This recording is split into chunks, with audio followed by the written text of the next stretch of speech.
Pernah suatu saat Nabi memuji ada seorang nakal itu diterima tobatnya Allah karena di jalan ketemu anjing kemudian ngasih minum anjing itu dan Allah mengampuni. Meskipun secara hukum usul fikih tidak bisa digeneralisir. Misalnya kalau minumin anjing satu surga, kalau 100 tambah surga. Nanti lupa minumin manusia gara-gara kebanyakan minumin anjing gitu. Tapi apapun itu faktanya ada cerita di hadis seperti itu. Kemudian menyangkut komunitas internasional yang beberapa diantaranya tentu beda agama, beda keyakinan. Saya mau membacakan cerita di kitab Ar-Risalah Al-Qushairiyah. Jadi saya hanya membantu referensi-referensi yang diajarkan guru-guru kita. Ar-Risalah Al-Qushairiyah adalah kitab kesayangan Mbah Maimun karena dulu mbah beliau dapat ijazah dari Sayyid Umar Sato, kakaknya Sayyid Abi Bakar Sato yang punya kitab I'anatul Talibin. Dan kitab itu dibawa ke Indonesia sampai ke saya sebagai murid beliau.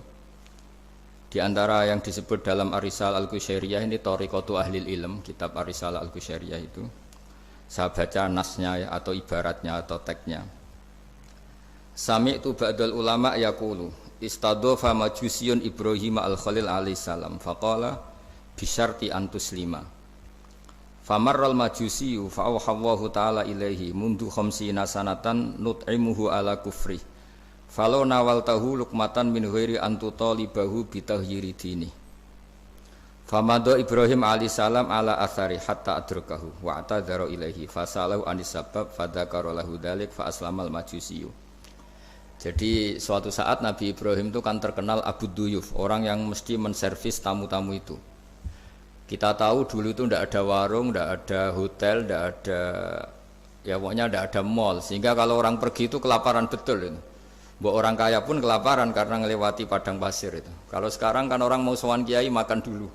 Karena takutnya di rumah kiai kan makan sungkan, jadi makan dulu nanti di kiainya tinggal pura-pura makan. Kalau dulu memang makan nih tamu itu wajib betul, kalau tidak ya kelaparan betul tamu itu. Sehingga cerita suatu saat di antara tamu itu berakidah, berfaham majusi. Atau beragama majusi lah gampangannya itu. Terus Nabi Ibrahim nggak mau, saya mau ngasih makan syaratnya Anda harus Islam gitu. Akhirnya orang ini putus asa kemudian meninggalkan Nabi Ibrahim. Saat itu saat orang itu meninggalkan Nabi Ibrahim, Allah memberi wahyu ke Nabi Ibrahim.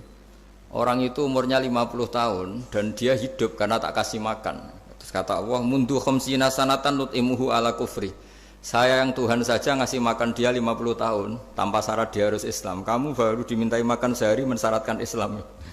Walhasil terus Nabi Ibrahim ngejar orang Majusi itu terus monggo-monggo makan di rumah saya. Singkat cerita terus orang Majusi itu tanya, "Kenapa Anda berubah pikiran?" Terus Nabi Ibrahim cerita bahwa beliau ditegur Allah kemudian harus melakukan itu. Jadi cerita-cerita seperti itu banyak. Dulu kita dengar para kiai sering cerita ketika seorang Yahudi rumahnya diusir Amr bin As untuk pembangunan masjid. Ketika lapor ke Sayyidina Umar, masjid itu yang mengambil tanahnya orang Yahudi harus dikembalikan ke orang Yahudi. Dulu guru-guru kita juga sering cerita Sayyidina Ali itu pedangnya dicuri sama orang Yahudi. Ketika ketemu di pasar atau di jalan, kemudian Sayyidina Ali yakin itu pedangnya, dilaporkan ke Qadhi Syureh. Setelah itu Sayyidina Ali diminta, buktinya apa? Saksinya siapa? Kalau itu pedang Anda, saksinya Hasan dan Husain. Tapi kata hakim, Sayyid Hasan Husain itu keluarga Anda, tidak sah jadi saksi. Zaman itu Sayyidina Ali masih berargumentasi, waqad qala Rasulullah sallallahu alaihi wasallam Hasanun wa Husainun sayyida syababi ahlil jannah. Tapi kata Imam Sureh, tetap standar saksi itu tidak boleh dari keluarga. Singkat cerita, qadhinya itu pakai standar hukum usul fikih, al-qaulu qaulu sahibil yad. Yang dibenarkan adalah yang sekarang megang barang itu. Ketika enggak ada saksi, al-musaddaq, yang dibenarkan al-qaulu qaulu sahibil yad, yang dibenarkan ya yang megang barang itu. Singkat cerita dimenangkan oleh orang Yahudi tadi. Setelah dimenangkan, Sayyidina Ali agak kecewa, masa seorang Amiril Mukminin sidang di pengadilan negeri kalah. Tapi orang Yahudi tadi akhirnya insaf, sadar sampai masuk Islam, sampai beliau ngendikan bihada taqumus sama wal ard, karena ini langit dan bumi berdiri karena keadilan itu. Jadi ini cerita-cerita referensi yang bisa menolong teman-teman siapapun berkomunitas internasional. Karena pikiran saya sederhana ya, al ilmu yurisul akhwal, ilmu itu melahirkan sikap. Jadi kalau kita punya referensi yang cukup tentang toleransi, insya Allah kita hidup di mana saja punya toleransi, karena toleransi itu juga ajaran agama. Di antara yang diceritakan para guru-guru kita adalah ketika Nabi mau dibunuh oleh orang namanya Daksur atau Duksur, siapa nggak tahu KTP-nya saya. Kiai-kiai kalau baca Daksur. Ketika beliau sedang santai di satu tempat, tahu-tahu ada orang yang mengambil pedangnya, kemudian bilang, "Mayyam na'uka minni ya Muhammad. Sekarang Anda sama saya berdua, siapa yang bisa menghalangi kamu?" Nabi dengan rileks menghentikan Allah. Kemudian si Daksur ini gemetar, pedang jatuh. Kemudian diambil Nabi. Sekarang ya Daksur, mayyam na'uka minni, yang bisa menghalangi kamu siapa? Orang itu bilang la ahada, tidak siapapun. Nabi dengan gampangnya fa'afa'anhu, Nabi memaafkan. Padahal ini jenis harbi, jenis orang yang jelas punya niat bunuh. Terus artinya kita yang ngaji di pesantren, saya ngaji di Mbah Maimun, punya Bapak Kiai Nur Salim, semuanya ngajarkan bahwa di mana-mana perang kekerasan itu ya karena kita diperangin. Udina lilladzina yuqatalun, karena kita diperangi kita boleh perang. Qatilul ladzina yuqatilunakum. Jadi yang boleh kita perangi ya zaman kayak kita dulu dijajah Belanda, dijajah Jepang zaman itu. Ketika sudah tidak ada penjajahan, ya alasan itu sudah hilang karena mereka tidak merangi kita. Jadi apa ya, perang ya ada konteks rasionalitasnya, damai juga ada konteks rasionalitasnya. Tapi karena kita punya tradisi referensi, teman-teman yang di Jerman tak bantu, tadi ada kitab Arisal Al-Qushairiyah, terus ada beberapa cerita-cerita tadi kayak Daksur. Kalau ayatnya jelas ya, jelas qatilul ladzina yuqatilunakum wa in janahu lisalmi fajnah laha wa tawakkal 'ala Allah. Bahkan seperti yang diceritakan Profesor Quraisy tadi, yang sedang kita benci pun bisa saja suatu saat teman. Dalam surat Mumtahanah itu atau Mumtahinah ada ayat asawwau ayyaj'ala bainakum wa bainal ladzina ataitum minhum mawaddah. Bisa saja orang yang sekarang kamu benci suatu saat kamu cintai. Wallahu qadir, itu Allah Maha Kuasa. Dan tadi saya menambahkan yang dikatakan Profesor Quraisy tentang belajar. Dulu Nabi itu enggak puasa Asyura. Tapi ketika datang ke Medina, orang-orang Yahudi itu puasa Asyura. Coba tanyakan ke mereka, kenapa puasa tanggal 10? Terus mereka menjawab, yaumun najjawahu fi Musa, itu hari yang Allah menyelamatkan Nabi Musa. Terus fa'amara bisyami, kemudian Nabi menyuruh sahabat puasa. Artinya dulu itu segampang itu hidup, itu sesuatu yang baik apa, ya sudah ditiru. Meskipun kita tahu Nabi itu tentu mustaqil bil istihad, Nabi itu orang yang mandiri. Tapi memberi percontohan kita betapa gampangnya kita seperti itu. Dulu ada seorang Yahudiyah meminta sama Sayyidah Aisyah dan dikasih. Ketika dikasih, dia mendoakan semoga kamu Aisyah selamat dari siksa kubur.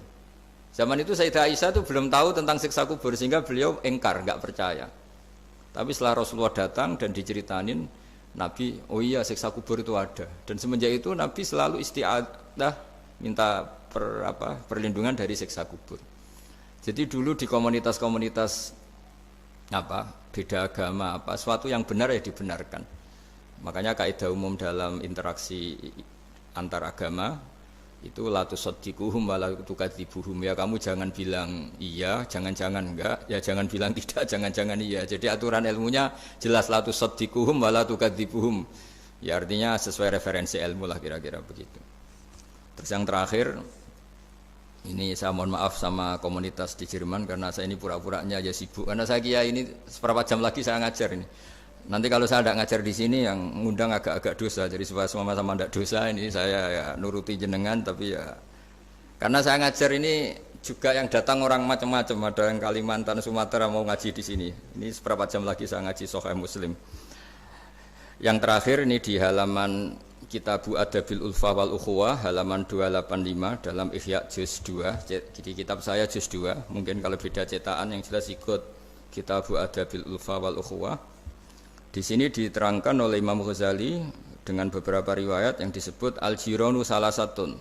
Bertetangga itu ada 3. Jarun lahu hakun wahid, ada tetangga yang punya hanya satu hak. Wa jarun lahu haqqani wa jarun lahu salasatu hukukin. Terus beliau cerita yang punya 3 hak itu ya tetangga, ya seagama, ya masih ada hubungan kerabat. Yang punya 2 hak ya tetangga, ya seagama. Terus wa amal ladzi lahu haqqun wahid fal jarul musyrik. Yang punya hak satu itu tetangga yang beda agama. Jadi intinya tetap dikasih hak meskipun beda agama.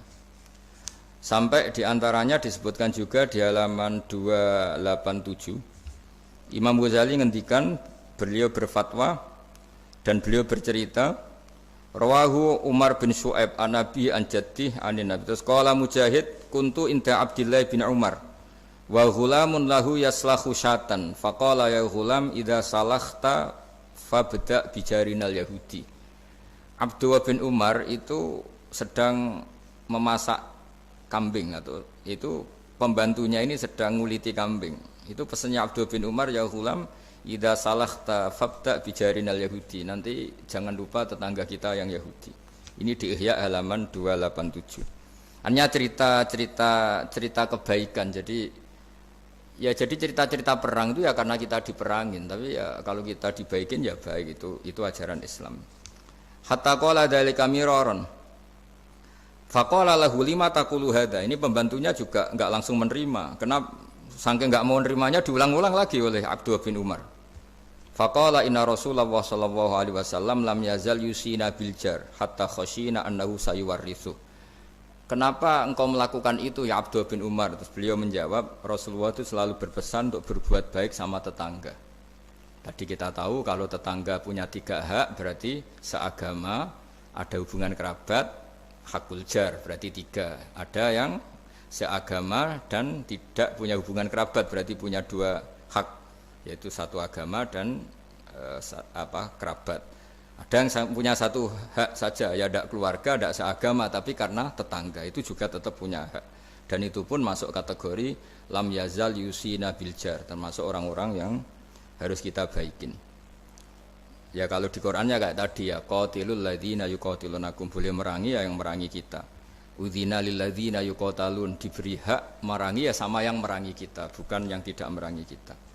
Terus waqala Hisam, kanal Hasanu la yara ba'san antut imal jarul yahudiyya wan nasraniyya min udkhiyatik. Bahkan sebagian ulama di sini disebut Hasan Basri berpendapat kalau berkorban, kalau punya tetangga Yahudi yang butuh enggak apa-apa dikasih dagingnya. Ini di halaman Ihya 287 juz 2. Jadi dari cerita-cerita itu dan referensi-referensi itu, teman-teman di Jerman enggak usah khawatir lah kalau kiai-kiai kayak kita itu berfatwa enggak boleh berkomunitas internasional nanti takut begini ndak lah. Kita bacanya ya sama seperti yang dibaca Profesor Kures, sama yang dibaca guru-guru kita.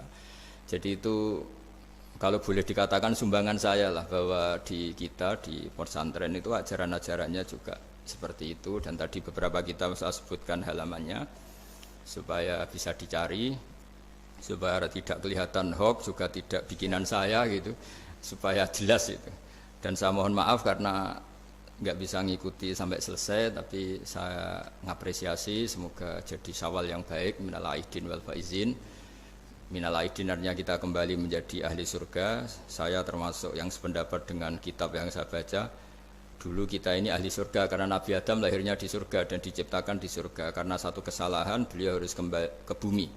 Dan setelah puasa itu selesai dan diterima, kita kembali ke ahli surga lagi, maksud minal aidin, kita kembali lagi berstatus sebagai ahli surga. Dan itu dimulai dari saling memaafkan, karena yang menghalangi masuk surga itu hak adami. Manusia itu kan paling kikir untuk memaafkan orang lain. Padahal kalau hak adami belum selesai itu Allah tidak mau memaafkan. Makanya syaratnya masuk surga harus kita saling memaafkan. Dengan cara seperti itu insya Allah kita minal aidin wal faizin. Jadi mohon maaf, sekali lagi mohon maaf karena saya tidak bisa ngikuti sampai selesai karena saya harus ngaji, karena bukan papa ya, memang harus. Andikan sunat itu mungkin saya tinggalkan. Mohon maaf sekali. Wassalamualaikum warahmatullahi wabarakatuh.